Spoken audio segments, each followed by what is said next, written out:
Wherever you go, whatever you do, throw a little at it. Omax, Vest and Briefs. வணக்கம் நேயர்களே, big news பகுதிக்கு உங்களை வரவேற்கிறேன். இன்றைக்கு முக்கியமான பேசுபொருள் டெல்லி போராட்டத்தில் வெடித்த வன்முறை, கரப்பான் பூச்சிக்குள் ஒளிந்திருக்கும் கலவரக்காரர்கள் யார்? இதை வச்சு தான் இன்றைக்கி நம்ம பேச போகிறோம். அதற்காக நம்மோடு விருந்தினர்களும் இணைந்திருக்கிறார்கள். உச்சநீதிமன்ற வழக்கறிஞர் திருமிகு பிரியதர்ஷினி ராகுல், பாதுகாப்பு வியூக நிபுணர் திரு நிரஞ்சன், புவிசார் அரசியல் நிபுணர் திரு கணேஷ்குமார் ஆகியோர் நம்மோடு தொலைபேசி வாயிலாக இணைந்திருக்கிறார்கள். அவர்களிடம் பேசலாம். அதாவது கரப்பான் பூச்சி ஜனதா கட்சி என்கிற ஒரு அமைப்பு ஜூன் 20ஆம் தேதியிலேருந்து டெல்லி ஜந்தர் மந்தரில் போராட்டம் நடத்திட்டு வர்றாங்க. கிட்டத்தட்ட ஒரு மாதம் கழித்து அவங்க நாடாளுமன்றத்தை நோக்கி பேரணியாக போகிறாங்க. அவங்களுடைய கோரிக்கையை மத்திய அமைச்சர் தர்மேந்திர பிரதான் பதவி விலக வேண்டும் அப்படின்னு கேட்குறாங்க. அதற்கான காரணம் நீட் தேர்வு வினாத்தால் கசிந்ததால் அதற்கு அமைச்சர் பொறுப்பேற்க வேண்டும் அப்படின்னு அவங்க வலியுறுத்தி வந்தாங்க. இருந்தாலும் கூட நாடாளுமன்றத்தை நோக்கி அவர்கள் பேரணியாக சென்றபோது மிகப்பெரிய வன்முறை வெடித்து பொது சொத்துக்கள் சேதமடைந்திருக்கின்றன. அது தொடர்பாக நம்மோடு பேசுவதற்காக உச்சநீதிமன்ற வழக்கறிஞர் பிரியதர்ஷினி ராகுல் அவர்கள் இணைந்திருக்கிறார். மேடம் வணக்கம். நீங்கள் டெல்லியிலே இருக்கிறீங்க. நேற்று என்ன நடந்தது? ஏன்னா சாதாரண பேரணியாக ஆரம்பித்த ஒரு விஷயம் மிகப்பெரிய வன்முறையாக மாறிச்சு. பெரிய பெரிய கற்களை எல்லாம் கொண்டு பொது சொத்துக்களை சேதப்படுத்தினாங்க, கார் கண்ணாடிகளை உடைச்சாங்க. இதையெல்லாம் வைத்து பார்க்கும்போது இது திடீர்னு உருவான வன்முறையா அல்லது திட்டமிட்டு செயல்படுத்தப்பட்ட சதியா? அதாவது நம்ம தமிழ்நாட்டில் ஜல்லிக்கட்டு போராட்டத்தை பார்த்தோம். நம்ம ஸோ ஜல்லிக்கட்டு போராட்டம் ஒன் ஆஃப் இட்ஸ் கைண்டாக இருந்தது. சுப்ரீம் கோர்ட்டே இன்டர்வீன் பண்ணி நமக்கு கொடுத்த ஒரு ஆர்டர் அந்த ஜல்லிக்கட்டு போராட்டம். ஸோ நீங்களே சொல்லுங்க, ஜல்லிக்கட்டு போராட்டம் அப்படின்றத நம்ம போராட்டம்னு சொல்லுவோமா, இல்லை இந்த ஜந்தர் மந்தர்ல நடந்ததை நம்ம போராட்டம்னு சொல்லுவோமா? இதுதான் மக்கள் கொஞ்சம் யோசிச்சு பார்க்க வேண்டிய ஒரு விஷயம். அதாவது எல்லா விஷயத்தையுமே இமோஷனலா பாக்குறது சரிதான். ஆனா இமோஷனலா பாக்குறதுக்கு முன்னாடி அதுல எவ்வளவு தூரம் ஃபேக்சுவலி நம்ம கரெக்டா இருக்கும் அப்படின்றது தெரிஞ்சுக்கிறது ரொம்ப இம்பார்ட்டன்ட். ஸோ லத்தி சார்ஜ் எந்த டைம்ல ஆரம்பிச்சிருக்காங்க அப்படின்ற ஒரு விஷயம் நம்ம தெளிவுபடுத்திக்கணும். ஃபர்ஸ்ட் என்னன்னு பாத்தீங்கன்னா, போலீஸ அந்த மாப் அட்டாக் பண்ணதுக்கு அப்புறமா தான் லத்தி சார்ஜே இனிஷியேட் பண்ணியிருக்காங்க. சைலண்டா உட்காந்து ப்ரொடெஸ்ட் பண்ற டைம்ல லத்தி சார்ஜ் நடக்கல, பாயிண்ட் 1. ஆனா நமக்கு உள்ள என்ன சோசியல் மீடியால வர விஷுவல்ஸ் எல்லாம் எப்படி இருக்குன்னா, போலீஸ் அவங்களை அடிச்சு இழுத்துட்டு போற விஷுவல்ஸ் நம்ம பாக்குறோம், விச் இஸ் த ஃபேக்ட். ஆனா அதுக்கு முன்னாடி என்ன நடந்தது அப்படின்றத எடிட்டிங்ல கட் பண்ணியாச்சு. இன்னொரு முக்கியமான விஷயம் என்னன்னு பாத்தீங்கன்னா, எதுக்காக ஃபர்ஸ்ட் ஆஃப் ஆல் இந்த போராட்டம் ஆரம்பிச்சிருக்கோம் அப்படின்றத நம்ம மறக்க கூடாது. எதுக்காக ஆரம்பிச்சிருக்கோம்? நீட் தேர்வுக்காக ஆரம்பிச்சிருக்கோம். நீட்ல இருக்கிற கொஸ்டின் பேப்பர்ஸ் லீக் ஆகுதுன்னு ஆரம்பிச்சிருக்கோம். ரொம்ப சரியான ஒரு போராட்டம், சரியான ஒரு கேள்வி. நம்ம கண்டிப்பா சென்ட்ரல் கவர்மெண்ட் அது கேட்கணும், அவங்க அதுக்கு பதில் சொல்லியே ஆகணும். இதுல ஒரு ரெண்டாவது செகண்ட் தாட் ஆஃப் ஒப்பீனியனே கிடையாது. ஆனா விஷயம் என்னன்னா, இப்போ போராட்டம் நீட் பத்தி மட்டும்தான் பேசுறாங்களான்றதுதான். இந்த நீட் பத்தி நம்ம பேசும்போது எங்க இருந்து RSS வருது, எங்க இருந்து பிஜேபி வருது, எங்க இருந்து பொட்டு திலக் வச்சிருக்கிறவங்களுக்கு எல்லாருக்குமே பிரச்சனை அப்படின்ற மாதிரி எல்லாம் அவங்க சைட்ல இருந்து பேசுறது. ஸோ என்ன இதோட இன்டென்ட் அப்படின்ற ஒரு கேள்வி இன்னொன்னு பெருசா வருது. மூணாவது விஷயம் என்னன்னு பாத்தீங்கன்னா, கேம்பெயின் பண்றதுக்கே இந்த அபிஜித் ஹூஸ் பிரசிடென்ட் ஆஃப் இந்த காக்ரோச் ஜனதா பார்ட்டியோட பிரசிடென்ட், ஃபவுண்டர் ரதர், அவர் ஒரு ஜீப் மேல ஏறி நின்று பிரச்சாரம் பண்ணிட்டு இருக்காரு. அந்த போலீஸ்காரர் என்ன சொல்றாருன்னா, நீங்க ஏறி நிக்கிற ஜீப் போலீஸ் ஜீப்புங்க, கீழே இறங்குங்கன்னு. அதுக்கு பதில் அவர் என்ன சொல்லி இருந்திருக்கணும், இது போலீஸ் ஜீப் அப்படின்றதுக்கு எனக்கு டாக்குமெண்ட்ஸ் காட்டுங்கன்றாங்க. ஏங்க இது என்ன ஒரு திமிர்த்தனமான ஒரு ஒரு ஹேண்டிலிங் த போலீஸ், எனக்கு புரியல. அதாவது போலீஸ்காரங்க இது என்னோட ஜீப் அப்படின்றதுக்கு உங்களுக்கு டாக்குமெண்ட் காட்டுறதுக்கு நீங்க யாரு முதல்ல? Who are you? In which capacity are you asking me the documents? Document போலீஸ்காரங்க கேட்கணுமா, இல்ல ப்ரொடெஸ்ட் பண்றவங்க கேட்கணுமா? நம்ம எந்த ஊர்ல நின்றுகிட்டு இருக்கோம் இன்னைக்கு? இன்னொரு முக்கியமான விஷயம் பாருங்க, அதாவது ஸ்டூடெண்ட்ஸ் அங்க அசம்பிள் ஆயிருக்காங்க. அசம்பிள் ஆயிருக்கிற ஸ்டூடெண்ட்ஸ் 2-3 பேரை கூப்பிட்டு கேட்கறாங்க. அப்படி பஞ்சா நிறைய இடத்துல வீடியோ எடுக்கிறாங்க. எதுக்காக நீங்க அசம்பிள் ஆயிருக்கீங்க அப்படின்னு நம்ம ஸ்டூடெண்ட்ஸை கேட்டா, ஈரானுக்கும் யுஎஸ்க்கும் இருக்கிற வார் பத்தி நாங்க வந்து கண்டனம் தெரிவிக்கிறோம், அதுக்காக அசம்பிளா இருக்கோம்னு வந்து சொல்றாங்க அங்க இருக்கிற ஸ்டூடெண்ட்ஸ். கோச்சிங் சென்டர்ஸ்ல இருந்து குழந்தைங்களை கூட்டிட்டு வந்திருக்காங்க. 9th ஸ்டாண்டர்ட் குழந்தைங்க, 8th ஸ்டாண்டர்ட் குழந்தைங்க, 10th ஸ்டாண்டர்ட் குழந்தைங்க. எதுக்குமா வந்திருக்கீங்க எங்களுக்கு தெரியல. கோச்சிங் சென்டர்ல இருந்து எங்களோட சார் கூட்டிட்டு வந்திருக்காரு. யூனிவர்சிட்டிஸ்ல இருந்து குழந்தைங்களை கூட்டிட்டு வந்திருக்காங்க. எக்ஸாமினேஷன் நடந்துகிட்டு இருக்கு. எக்ஸாமினேஷன் ஹால்ல இருந்து அவங்களை வந்து ஜேஎன்யூல இருக்கிற ஸ்டூடெண்ட்ஸ் வெளியில வந்து சொல்றாங்க, எக்ஸாமினேஷன் இருக்கு, நாங்க வரமாட்டோம்னு சொன்னா நாங்க வந்து உங்களை நோட் பண்ணி வச்சிருக்கோம், பின்னாடி உங்களுக்கு we will handle you in our own style மிரட்டி எல்லாரையும் கொண்டு வந்து அங்க நிக்க வச்சிருக்காங்க. நான் இன்னொன்னு என்ன கேக்குறேன், ஆப்கானிஸ்தானோட பிளாக், பாலஸ்தீனோட பிளாக், இதெல்லாம் அங்க இருக்க வேண்டிய அவசியமே இல்லைம்மா. இதுக்கும் நீட்டுக்கும் என்ன சம்பந்தம்ன்றதுதான் என் கேள்வி. நீட் ஸ்டூடெண்ட்ஸ் அப்படின்றத ஃபேஸ் வேல்யூவா வச்சுக்கிட்டு நீங்க உங்களோட என்ன சொல்றது, உங்களோட உள்குத்து, உங்களோட இன்டர்னல் அஜெண்டாவை நீங்க ஃபுல்ஃபில் பண்றதுக்கான ஒரு ஸ்டேடியம் மட்டும்தான் இது. ஏன்னா அவங்களே சொல்றாங்களே, நாங்க இந்தியாவை நேபாள் மாதிரி ஆக்குவோம், நாங்க பார்லிமெண்ட்டை இடிச்சு உடைப்போம். நீங்க பார்லிமெண்ட்டை இடிக்கிறதுக்காக நாங்க பார்லிமெண்ட்டை கட்டி 75 வருஷம் கட்டு காத்துட்டு வந்துட்டு இருக்கோம். நேபாள் மாதிரி இந்தியா ஆவறதுக்காக உட்காந்து வந்து நமக்கு வந்து இவ்வளவு பெரிய என்ன சொல்றது, ஒரு எஸ்டாப்ளிஷ்மெண்ட், இன்ஸ்டிடியூஷன்ஸ், சுப்ரீம் கோர்ட்டு அப்படின்னு நம்ம இங்க உட்காந்துட்டு இருக்கோம். இது எல்லாமே அப்படின்னா வன்மத்தை கக்குற ஒரு பிளாட்ஃபார்ம் ஆயிடுச்சு. ஆனா இதுல ரொம்ப கவலை கொடுக்குற விஷயம் என்னன்னு பாத்தீங்கன்னா, இவங்களை நம்பி handful of people have join. உண்மையாவே நீட்டுக்காக குரல் கொடுக்க போறாங்க, உண்மையாவே மக்களுக்காக பேச போறாங்க, உண்மையாவே there is going to be a solution for it நம்பி வந்திருக்கிற நிறைய பேர், அதுல நிறைய ஜென்யூன் பீப்புளும் இருக்காங்க, பிலீவிங் தேர் ப்ராமிசஸ். அவங்களுக்கு வந்து இது ஒரு பெரிய ஷாக். ஏன்னா போலீஸ் லத்தி சார்ஜ்ல பாவம் அவங்களும் அடிபடுறாங்க. இருக்கிற ஒரு கேள்வியில இவங்களையும் உள்ள கூட்டிட்டு போறாங்க. என்ன சொல்றது, இது வந்து இன்னொரு நேபாள் ஆக்க போறோம் அப்படின்னு சொல்ற ஸ்டேட்மெண்ட்ஸ்க்கும் ஜென்யூனா அங்க வந்து போர்க்கொடி தூக்குற ஸ்டூடெண்ட்ஸ்க்கும் எந்த ஒரு கனெக்ஷனும் கிடையாது. ஆனா என்னன்னா பாவம் இந்த ஒரு ஃபார்மேட்ல அந்த மாதிரி ஒரிஜினலா ஜென்யூனான ஸ்டூடெண்ட்ஸும் மாட்டிக்கிறது தான் ஒரு பெரிய இதுவா இருக்கு. இன்னொரு விஷயம், மார்ச் டு பார்லிமெண்ட். கரெக்ட், நீங்க பார்லிமெண்ட்டுக்கு மார்ச் பண்ணணும். யாருக்கிட்ட நீங்க வந்து பெர்மிஷன் வாங்கியிருக்கீங்க?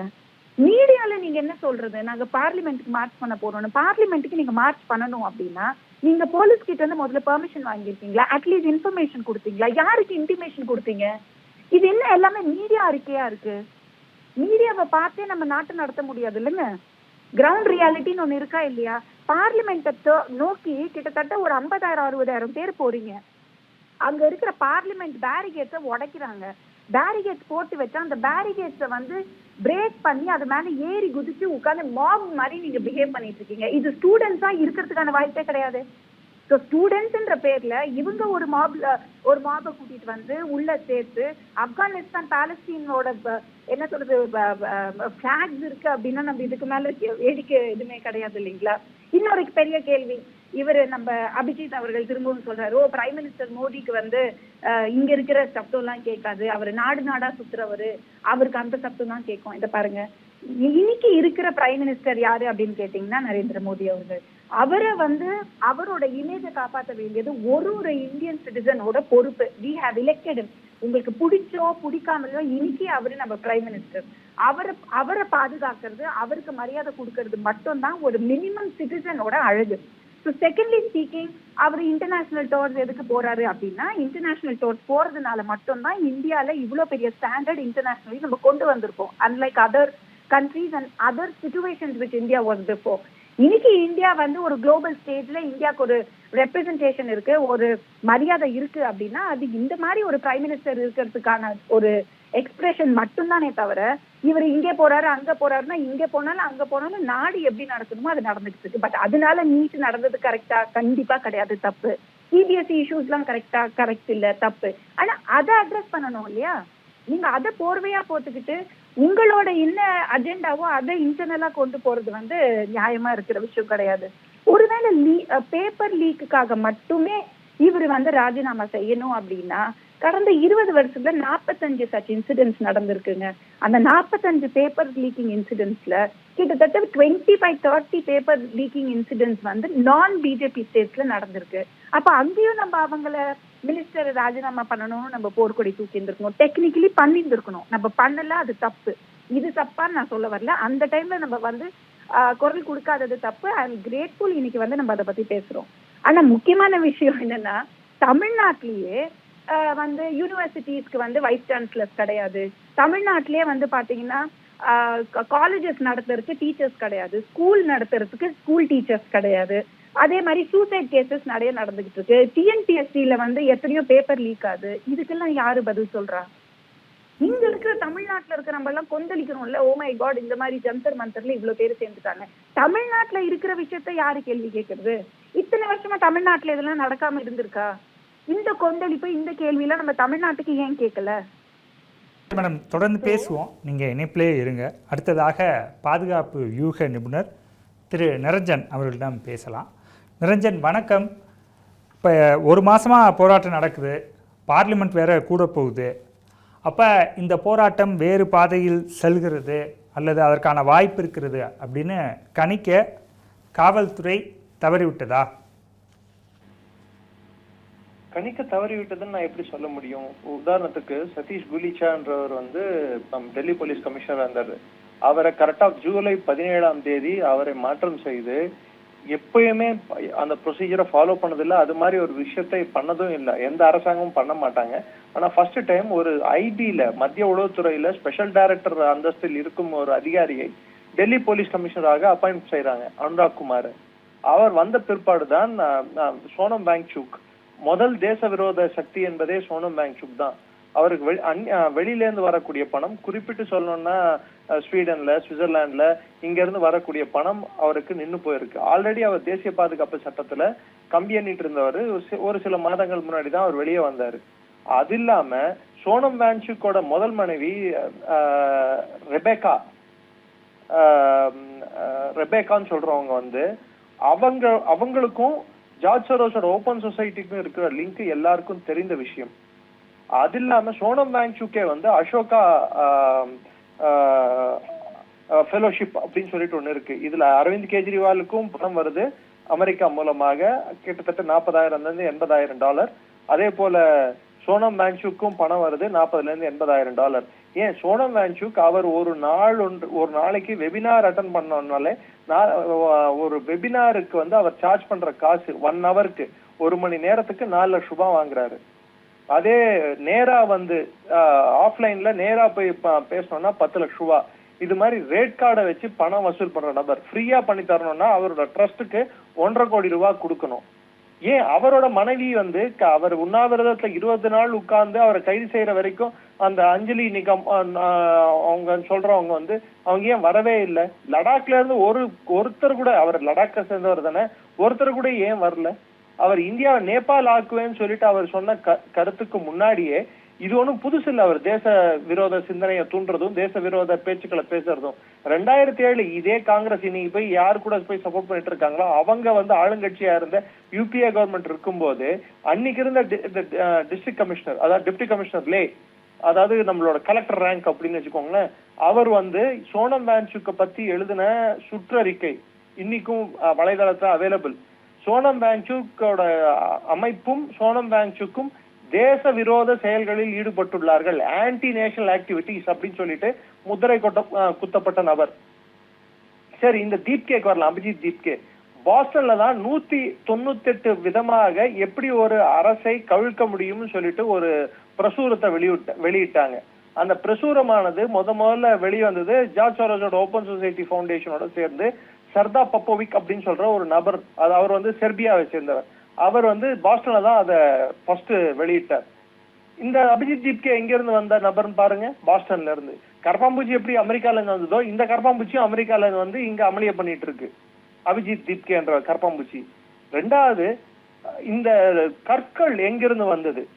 3வது ஒரு விஷயம் நிறைய சொன்னாங்க, வாட்ஸ்அப் குரூப்கள் பாகிஸ்தானில் இருந்து இயக்கப்பட்டுள்ளன, இது திடுக்கிடும் தகவல். அப்போ பாகிஸ்தான்ல இருந்து உயிர் சேதம் எதுவும் நடக்கவில்லையா என்ற கேள்விகள் எழுந்துள்ளன.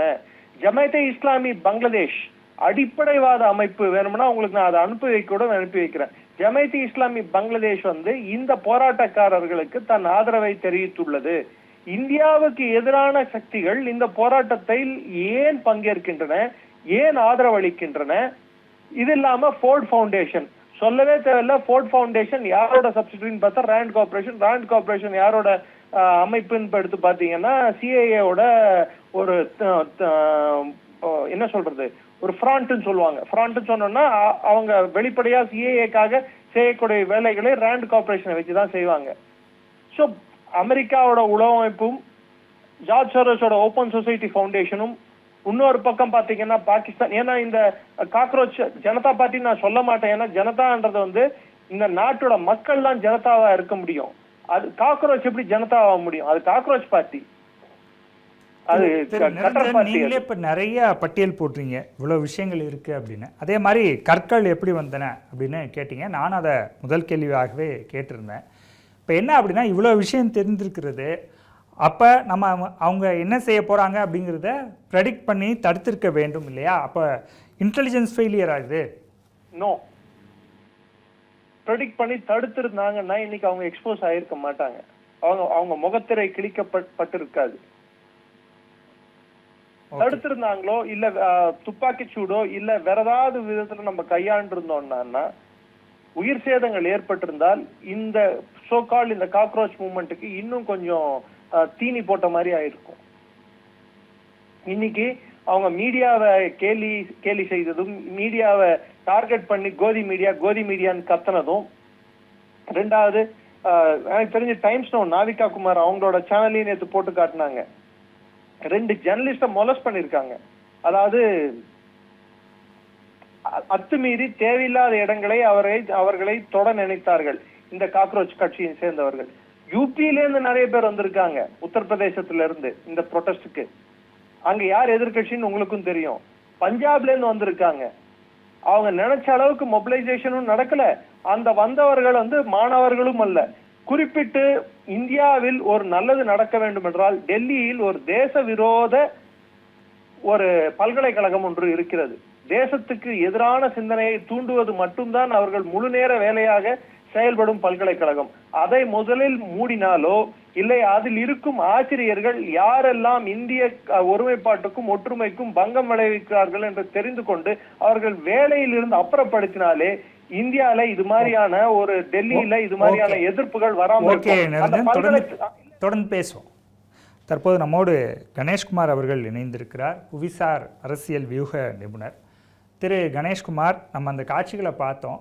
நேபாள் மாதிரி இங்கேயும் நிலைமை ஏற்படும்னு ஒருத்தர் பேசுகிறாரு.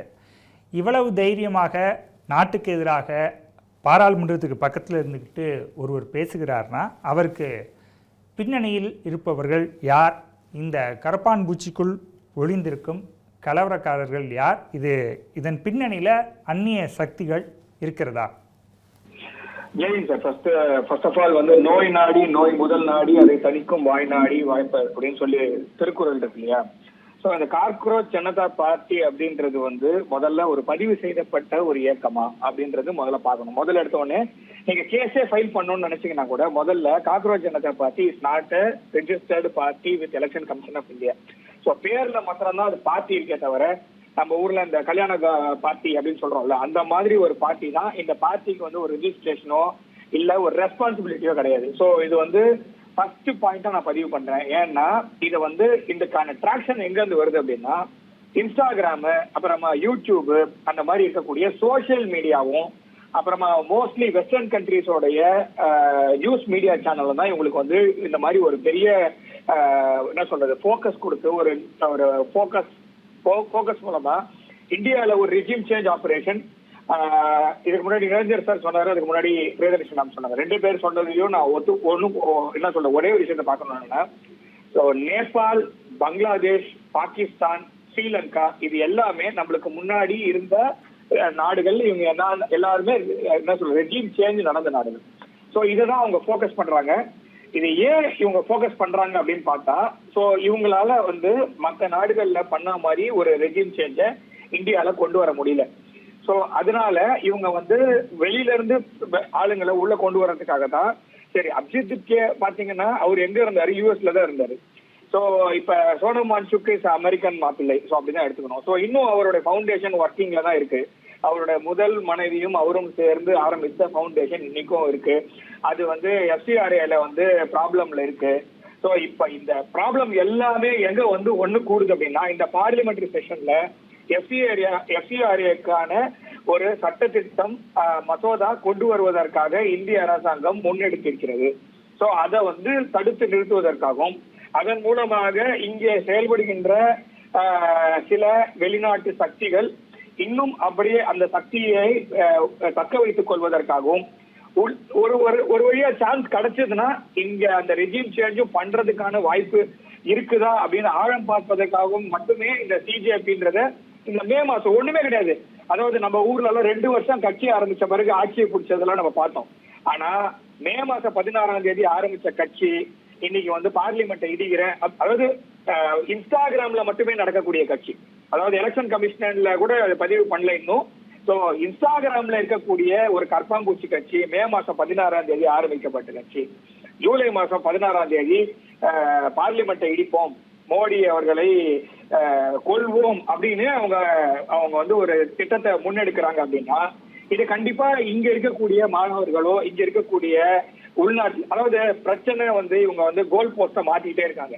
இவங்க முதல்ல என்ன ஆரம்பிச்சாங்க அப்படின்னா ஒரு சீஃப் ஜஸ்டிஸ் ஆஃப் இந்தியா வந்து ஒரு கருத்தை முன்வைக்கிறாங்க. அந்த கருத்தை முன்வைப்பதென்றால் அதுக்கு பதில் கருத்து வைக்கலாம். ஆனா அதற்கு பதிலடி கொடுக்கிறேன்னு சொல்லி ஆரம்பிச்சதுதான் சிஜேபி. ஆனா அதை விட்டுட்டாங்க. அந்த கோல் போஸ்ட்ல இருந்து அடுத்த கோல் போஸ்ட் எங்க போறாங்க, நீட் ப்ராப்ளம் அப்படின்னு ஆரம்பிக்கிறாங்க. அப்புறம் நீட் திரும்ப நடத்துற, அதாவது நீட்ல வந்து குளறுபடி அப்படின்றது வெளியில தெரிஞ்சோடனே கவர்மெண்ட் என்ன சொல்றாங்கன்னா இந்த ப்ராப்ளம் லீக் ஆயிடுறது நாங்க வந்து பொறுப்பே இருக்கிறோம், இந்த கொஸ்டின் பேப்பரை நாங்க வந்து லீக் ஆனதை கண்டுபிடிப்போம், இந்த எக்ஸாம் திரும்ப நடத்துவோம்னு சொல்லி நடத்துறாங்க. சோ அது வந்து it was a fair examination which was conducted again. So திரும்ப அதே ரிசல்ட்டை தான் நீ எடுத்துக்கிட்டு அந்த ரிசல்ட்டை நீ ஒத்துட்டு நீ போய் அட்மிஷன்ல உட்காருன்னு சொல்லல.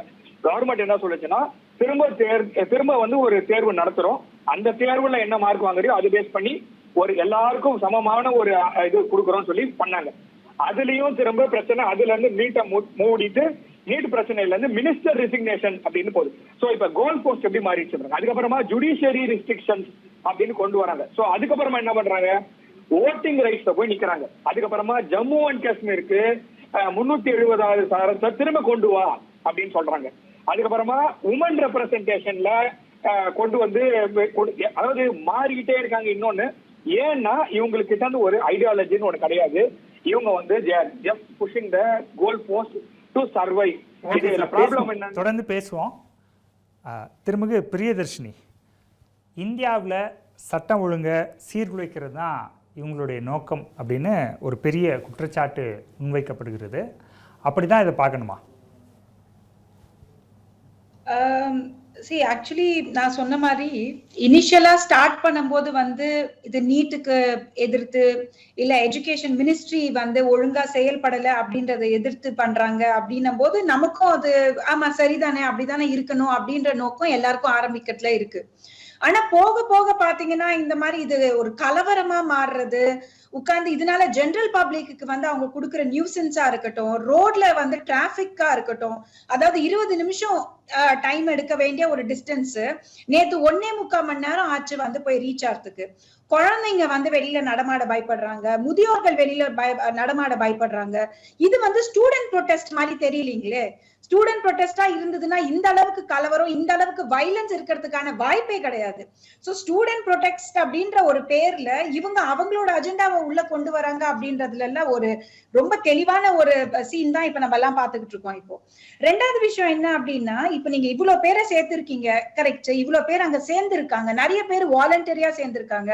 ஆனா இப்போ அவங்க வந்து கார் உடைக்கிறதா இருக்கட்டும், இல்ல வந்து அங்க வரவங்க போலீஸ வந்து அவங்க அட்டாக் பண்றதா இருக்கட்டும், போலீஸ ஓட இவங்க அடிக்கிறதா இருக்கட்டும், சிபி கனாட் பிளேஸ்ல இருக்கிற வண்டிகளை உடைச்சதா இருக்கட்டும், கனாட் பிளேஸ்ல இருந்த போலீஸ்காரங்களை இவங்க வந்து அசால்ட் பண்ணதா இருக்கட்டும், இதெல்லாம் எந்த ஸ்டூடெண்ட் பண்ணுவாங்க நீங்க சொல்லுங்களேன் பார்க்கலாம்.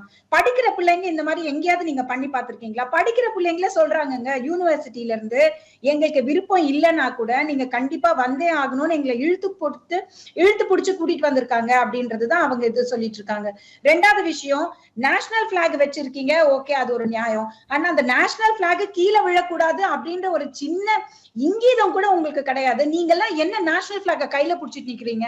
நான் என்ன கேக்குறேன், அங்க இருக்கிற எத்தனை பேர் நேஷனல் பிளாக் பொடிச்சிட்டு அதுக்கப்புறம் பார்த்தா அதே நேஷனல் பிளாக் மேல ஏறி மிதிச்சு நடந்து போயிட்டு இருக்காங்க. நீங்க வந்து நாட்டை காப்பாத்த வந்திருக்கிற ஆளுங்களா? என்ன பெர்ஸ்பெக்டிவ்ல நீங்க ஸ்டார்ட் பண்ணிருக்கீங்க அப்படின்றத ஞாபகப்படுத்திக்கணும். ஃபர்ஸ்ட் நீங்க நீட்டு பத்தி பேசுனீங்கன்னா நீட்டு பத்தி மட்டும் பேசணும். இங்க ஹிந்து முஸ்லிம் எங்க இருந்து வந்திருக்கு, பொட்டு வச்சிருக்கிறவங்க பொட்டு வைக்காதவங்களோட டிஃபரன்ஸ் வந்து எங்க இருந்து வருது, அதுக்கப்புறம் வந்து பார்லிமெண்ட்டை வந்து நாங்க இடிச்சு உடைப்போம் அப்படின்ற பேர்லாம் எங்க இருந்து வருது, நாங்க நேபாள மாத்த போறோம் இந்தியா அப்படின்றதுலாம் நீங்க எங்க இருந்து வருது. இதை பாருங்க, இந்தியா மட்டும்தான் சுதந்திரம் வாங்கின நாள்ல இருந்து இனி நாள் வரைக்கும் we have proved to be a global leader. அதாவது நம்மள சுத்தி இருக்கிற எல்லா கண்ட்ரியும் ஒரு டைம்ல உடஞ்சு போச்சுங்க. ஸ்ரீலங்காவா இருக்கட்டும், பாகிஸ்தான், ஆப்கானிஸ்தான், நேபாள், பூட்டான், யாரை நீங்க எடுத்தாலும் they have broken into pieces at one point in time.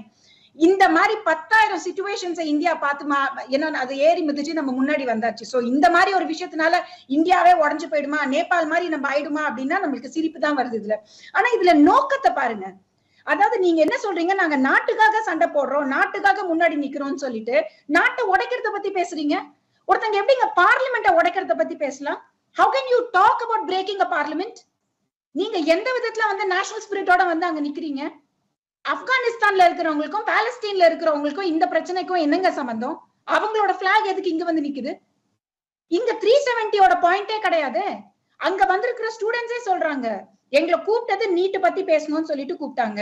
ஆனா இங்க பார்த்தா வந்து மோடி ஒழியணும்ன்றாங்க, 370 தப்புன்றாங்க, ஹிந்துத்துவா தப்புன்றாங்க, RSS தப்புன்றாங்க அப்படின்னு அங்க இருக்கிற ஸ்டூடெண்ட்ஸே சொல்லிக்கிட்டு இருக்காங்க. அத சோ நீங்க என்ன ஒரு அஜெண்டாவோட இந்த மாதிரி மக்களை ஏமாத்தி அவங்களுக்கு வந்து ஒரு அந்த இன்ஸ்டாகிராம் அப்படின்றது it is become an emotional platform. இது ஒரு பெரிய பிரச்சனையா இருக்கு இப்ப இருக்கிறவங்களுக்கு.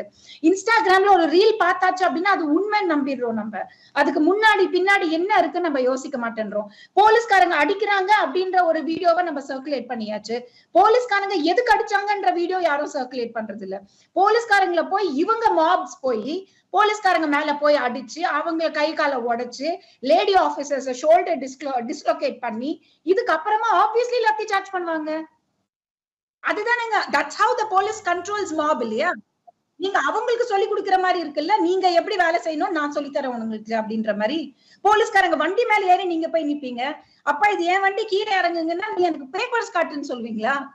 இதுக்கெல்லாம் யாருக்குங்க ஒடாசிட்டி இருக்கும்? போலீஸ்காரங்க கிட்ட இது போலீஸ் வண்டின்னு காமிக்கிறதுக்கு எனக்கு பேப்பர்ஸ் காட்டு அப்படின்றதுலாம் இது என்ன ஒரு திமிர்த்தனமான ஒரு ஸ்டேட்மெண்ட் இது? நீங்க வந்து நாட்டை காப்பாத்த போறீங்களா? அதாவது உங்களுக்கு பார்லிமெண்ட் மேல நம்பிக்கை கிடையாது, ஜுடிஷியரி மேல நம்பிக்கை கிடையாது, மக்கள் மேல நம்பிக்கை கிடையாது, மீடியா மேல நம்பிக்கை கிடையாது, பிரைம் மினிஸ்டர் மேல மரியாதை கிடையாது, நீங்க நாட்டை காப்பாத்த போறீங்களா? சரி, நடக்கிறது எல்லாமே சரியா? இல்லைங்க, தப்புதான். ஆனா இது எல்லா இடத்துலயுமே நடந்ததுனால இது இங்க நடக்கிறது கரெக்டா? அதுவும் கிடையாது, அதுவும் தப்புதான். கேள்வி கேட்கணுமா? கண்டிப்பா கேள்வி கேட்டுதான் ஆகணும். ஆனா என்ன கேள்வி கேட்கிறோன்ற விஷயம் இருக்கு இல்லைங்களா? நீங்க இந்த பிளாட்ஃபார்மை வச்சுட்டு உங்களோட அஜெண்டா வெளில உள்ள கொண்டு வந்துட்டு இருக்கீங்க. ஓகே மேம், பேசுவோம், இவ்வளவு கொந்தளி தொடர்ந்து பேசுவோம், தொடர்ந்து பேசுவோம். திரு நிரஞ்சன், இந்தியாவினுடைய பொருளாதார வளர்ச்சியை தடுப்பதற்கான முயற்சி இது அப்படின்னு ஒரு குற்றச்சாட்டு முன்வைக்கப்படுகிறது. அதே போல் இன்னொரு முக்கியமான கேள்வி, ஒரு மாதமாக போராட்டத்தில் இருக்காங்க, ஆனால் ஏன் பார்லிமெண்ட் கூடுகிற அந்த நாளை தேர்வு செய்யணும் அப்படிங்கிறதும் மிக முக்கியமான கேள்வி. ஒரு துரதிருஷ்டவசமான ஒரு விஷயம் என்னன்னா, இந்தியாவில் இருக்கக்கூடிய எதிர்கட்சிகள் அவர்கள் எண்ணங்களும் அவர்களால் செய்ய முடியாத விஷயங்களும் இந்த திருட்டு கும்பல் மூலம் செய்ய நினைக்கிறார்கள். நீட் என்பது வெறும் நீட் ஒழுங்கா நடக்கணுன்றது அவங்க எண்ணமா இருக்கலாம், ஆனா நாட்டை எரிக்கிறது அவங்க திட்டம். இதுதான் உண்மை. ஆனா அவங்க நினைக்கிற ஸ்பீடுக்கோ இல்ல அவங்க நினைக்கிற எடுத்துக்கொண்ட குறிக்கோளையோ என்னைக்கு அவங்க அடைய போறது இல்லை. எனக்கு தெரிஞ்சு இதுல எனக்கு புரியாத புதிரா இருக்கிறது CPIML, அதாவது communist party of India Maoist Leninist அமைப்பை சேர்ந்த ஐசா கும்பலுக்கு, AISA all India students association அவங்களுக்கும் student federation of India CPIM சேர்ந்த அமைப்புக்கும் அங்க CJPக்கும் என்ன உறவு? இல்ல இந்த காக்ரோச் பார்ட்டியில இருக்கக்கூடிய முக்கியமான தலைவர்கள் என்று கருதப்படும் அபிஜித் ஜித்கே ஆகட்டும், இல்ல சௌரவ் தாஸ் ஆகட்டும், இல்ல அசுதோஷ், இவங்க எல்லாமே ஆப் கட்சியை சேர்ந்தவர்கள் தானே. சோ இது மொத்த கூட்டம் தேச விரோத கும்பல்களின் கூடாரமாக இந்த ஜந்தர் மந்தர் மாறி உள்ளதுதான் இதை காட்டுது. நாட்டுல இவங்க அமளியை ஏற்படுத்தணும்னா நான் ஒரே ஒரு விஷயத்த நான் பதிவு செய்ய விரும்புறேன். இந்தியாவில கிட்டத்தட்ட 11 லட்சம் பேர் நீட் எக்ஸாம் எழுதினாங்க 2வது வாட்டி நடந்தப்போ. கிட்டத்தட்ட 60% தேர்ச்சி சதவீதம், அதுல பாஸ் ஆனவங்களோட எண்ணிக்கை. அதுல பெரும்பாலுமானோர் பெண்கள், அதாவது இளம் மாணவியர்கள்.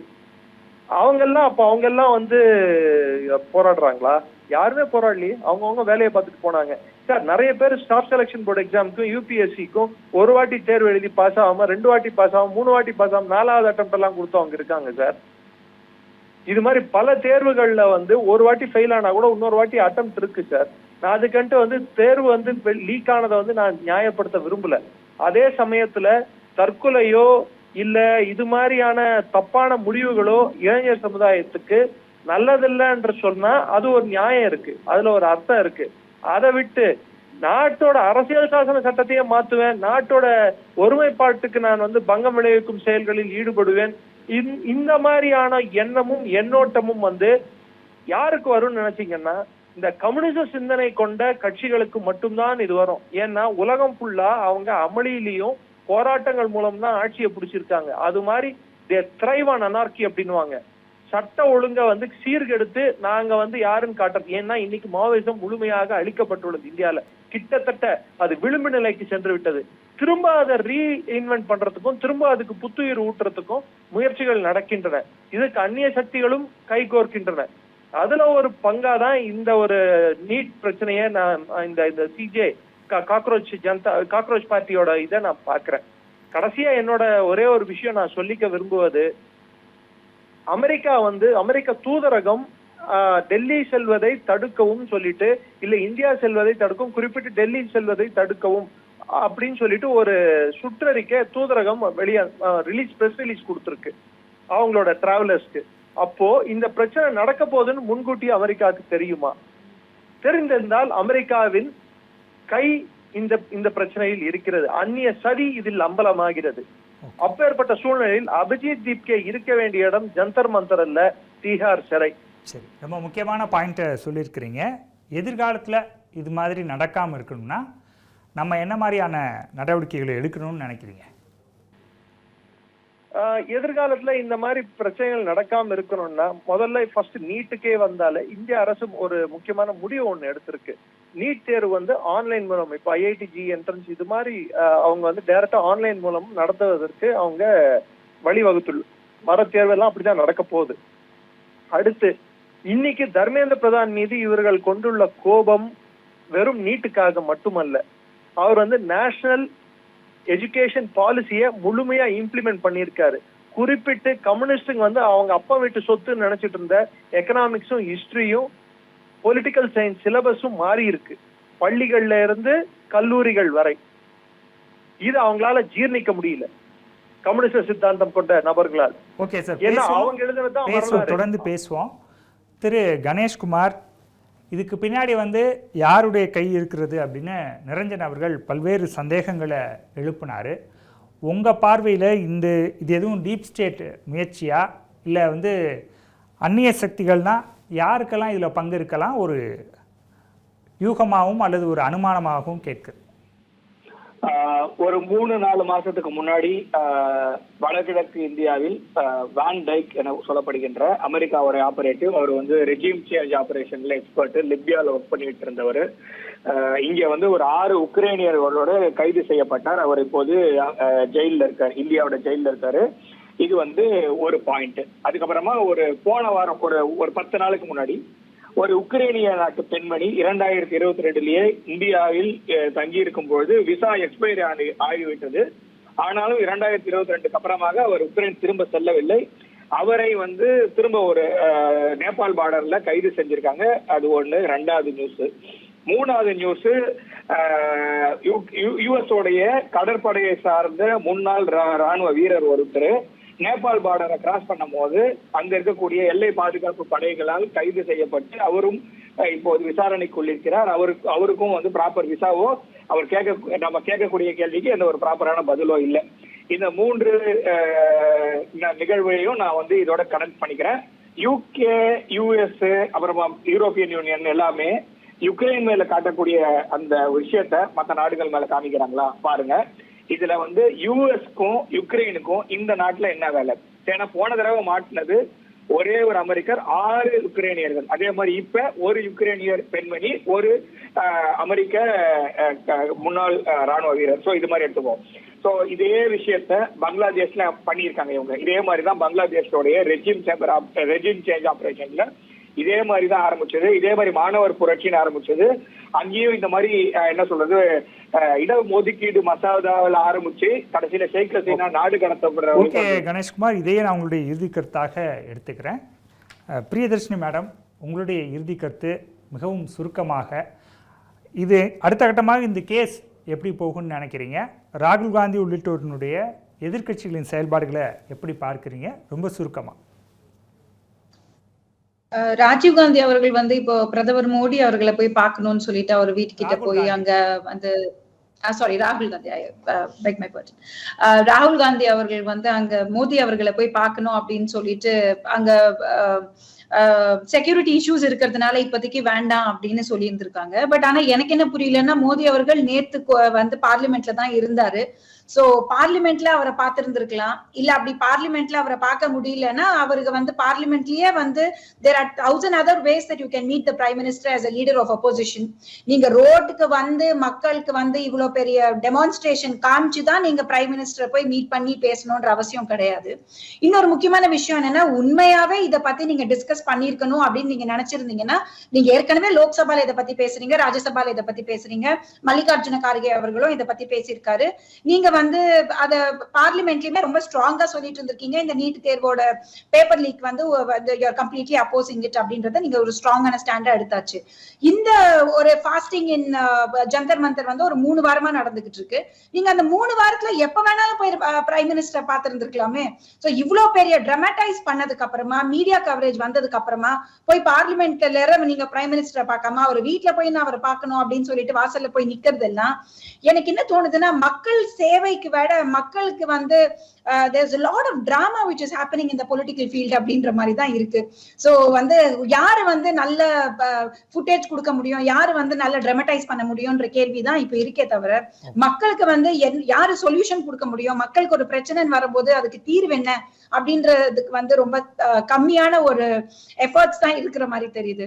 பட் ஆனா இதை லாஜிக்கலா நம்ம கொண்டு போகணும் அப்படின்னா, டெக்னிக்கலி அவங்க 3 பிரேயர் தான் வைக்கிறாங்க. ஒண்ணு வந்து தர்மேந்திர பிரதான் அவர்களோட ராஜினாமா, 2வது வந்து இந்த நீட் தேர்வுல இறந்த குழந்தைங்களுக்கு வந்து 1 கோடி ரூபாய் compensation. So technically these kind of things can be sorted out. அதுக்காக இப்படி ரோட்ல இறங்கி வந்து ஜெனரல் பப்ளிக்கு வந்து இவ்வளவு பிரச்சனை பண்ணி எல்லாத்தையும் இடிச்சு உடைச்சு உட்கார்ந்து இப்படி ரவுடிசம் பண்ண வேண்டிய அவசியம் கிடையாது. இதெல்லாமே வந்து சார்ட் அவுட் பண்ண வேண்டிய விஷயம், உட்கார்ந்து பேச வேண்டிய விஷயம், இது பார்லிமெண்ட்ல பேசிட்டு இருக்கிற விஷயம். இப்படி ரோட்ல வந்து எல்லாரும் இறங்கி அட்மினிஸ்ட்ரேஷன் எப்படி பண்ணணும்னு சொல்லி கொடுக்க ஆரம்பிச்சிட்டாங்கன்னா, அப்புறம் எதுக்கு பிரைம் மினிஸ்டர், எதுக்கு எலெக்ஷன், எதுக்கு சீஃப் மினிஸ்டர்? எல்லாரும் போர்க்கொடி தூக்கிட்டே உள்ள இறங்கிட வேண்டியதுதான். யாருக்கு என்ன வேணுமோ, யார் வந்து பலம் நிறைய காட்டுறாங்களோ அவங்க சொல்ற மாதிரி ஆடுற மாதிரி ஆயிடும். தேச பாதுகாப்புல அரசியல் பண்ணாதீங்க அப்படின்னு நீங்க சொல்றீங்கன்னு நான் எடுத்துக்கிறேன். இதையே உங்களுடைய இறுதி கருத்தாகவும் எடுத்துக்கிறேன். எந்த ஒரு போராட்டத்துக்கோ அல்லது கோரிக்கைக்கோ வன்முறை தீர்வல்ல அப்படிங்கிறது தான் நம்மளுடைய எண்ணம். எனவே இந்த பிக் நியூஸ் நிகழ்ச்சியில் பங்கேற்ற விருந்தினர்களுக்கும் பார்த்த நேயர்களுக்கும் நன்றி, வணக்கம். தமிழ் ஜனம் சேனலை சப்ஸ்கிரைப் பண்ணாமல் பார்த்துட்டு இருந்தீங்கன்னா மறக்காமல் சப்ஸ்கிரைப் பண்ணிடுங்க.